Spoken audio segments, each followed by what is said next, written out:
so strong enough.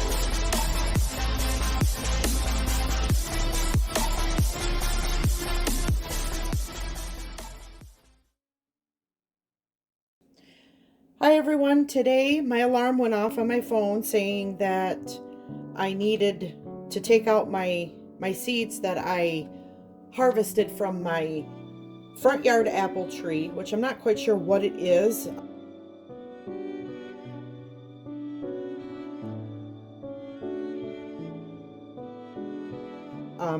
I've tried to find out what it is, but it has the tastiest apples. They don't get real big, but man, are they good. And then my paradise apple tree,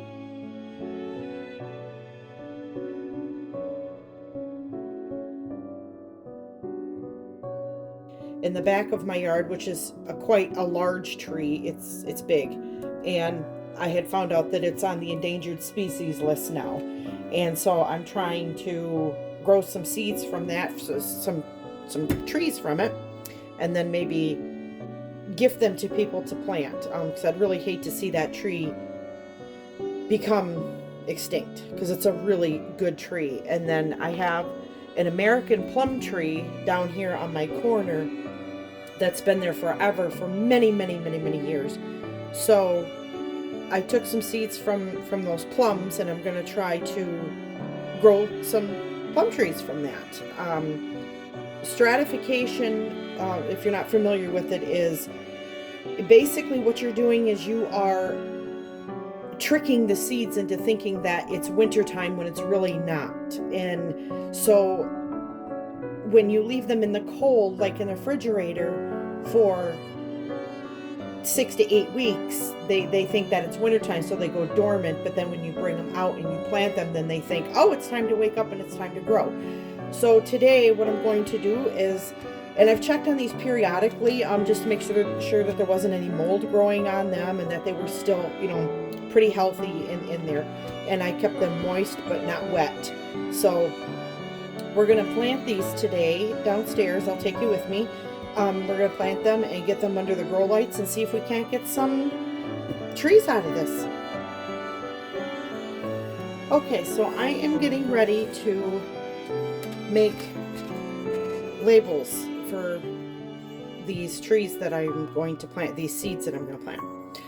And this is a label that I bought online, a package of them, and I can't remember how much they were, but I thought, I can buy this plastic folder, school folder, for 10 cents and cut it in half and make my own stakes out of them, labeling stakes. And how I do that is I just trace this one. I trace this one out, and I'm going to go right to the edge because I'm going to use it. You can get a bunch of these out of one folder.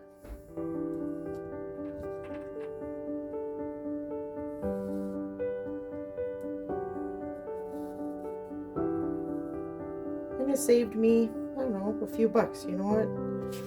Nowadays, a few bucks is a few bucks, right? And I'm going to need 3.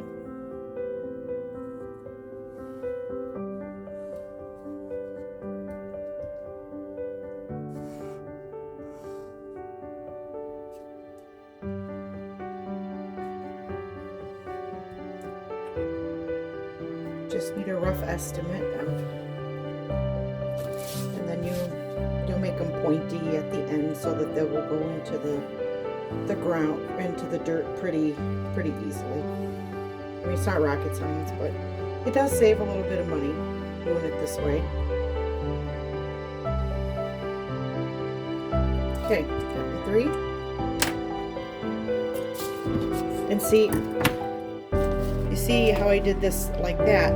Now I can take this and flip it upside down, and that will give me 1, 2, 3 more. So, and plus I have this pocket here that I can cut off and make even more out of. But for right now, I'm just going to cut these out.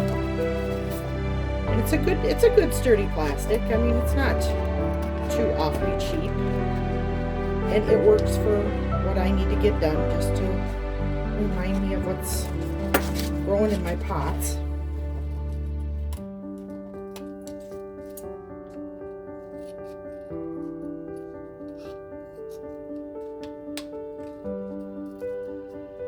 And then I will cut them down into a shorter point like this. I'll cut them down into a short point like that. And then I'm just going to write on there what it is. And I'll be right back with those. Okay, so I know I've got them cut out and I've got them labeled. Front yard apple tree, because I don't know what it is. My American plum tree. And my paradise apple tree. I'm going to go downstairs and I'll take you guys with me and we're going to go plant some seeds. Hi. Okay, so now we're in the basement and I'm getting ready to fill my pots with this soil.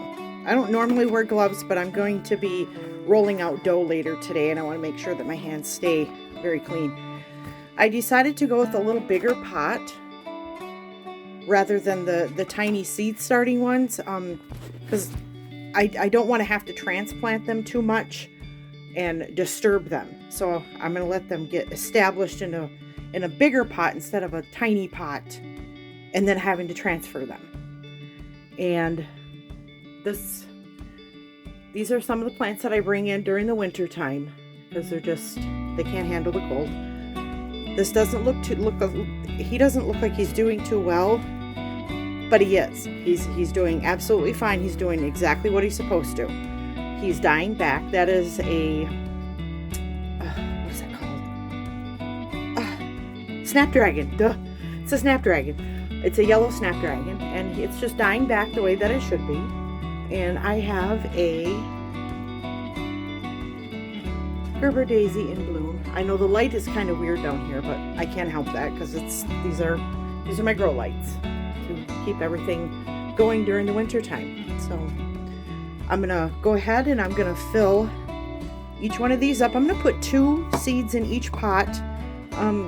That way I can see if they're gonna take or not. I don't want to put too many seeds in one pot. And I'm limited on room in my basement, so I just want to make sure that everybody gets a fair chance to live. Okay, now that I have my dirt inside of all of my containers, I'm going to go ahead and make 2 little holes in each one. And I pre-moistened this dirt, and it's just regular potting soil. There's nothing really special about it. I go down maybe 1/2 inch in each one. The Sharpie is like the perfect size for this. So,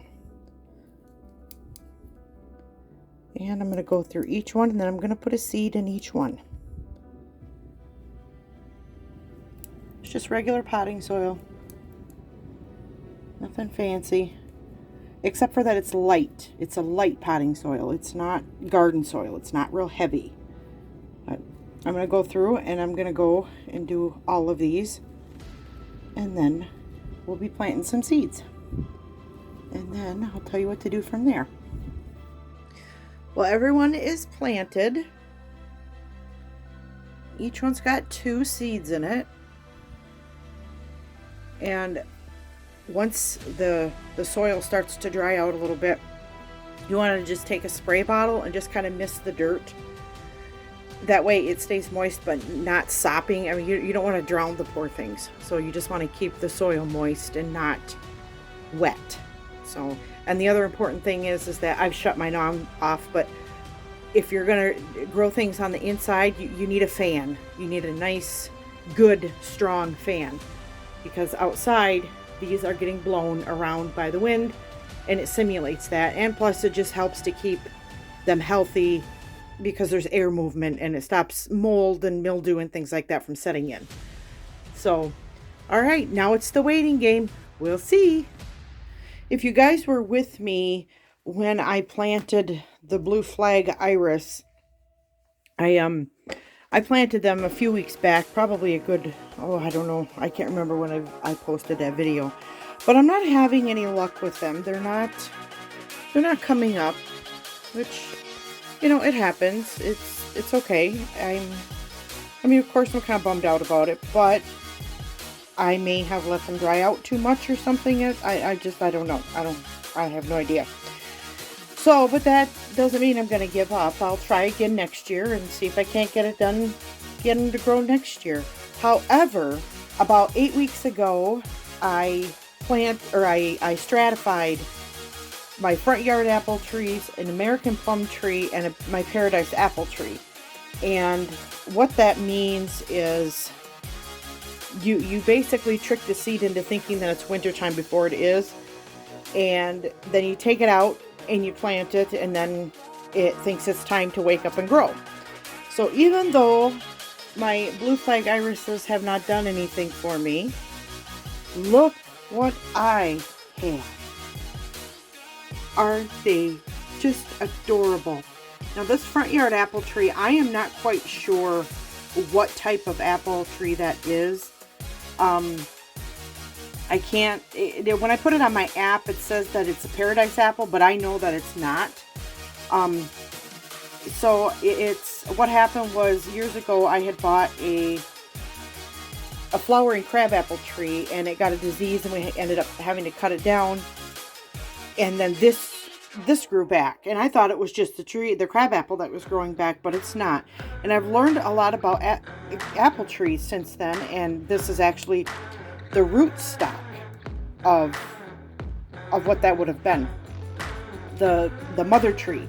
So whatever apples that grew back on this tree are absolutely phenomenal. They're the best tasting apples I've ever had. And also people that came over and picked this year were kind of eating them, and they were like, holy cow, that is a good apple. So I have a bunch of them that did sprout. So I'm thinking that I'm going to get those same type of apples. They're not real big apples, but holy cow, do they pack flavor.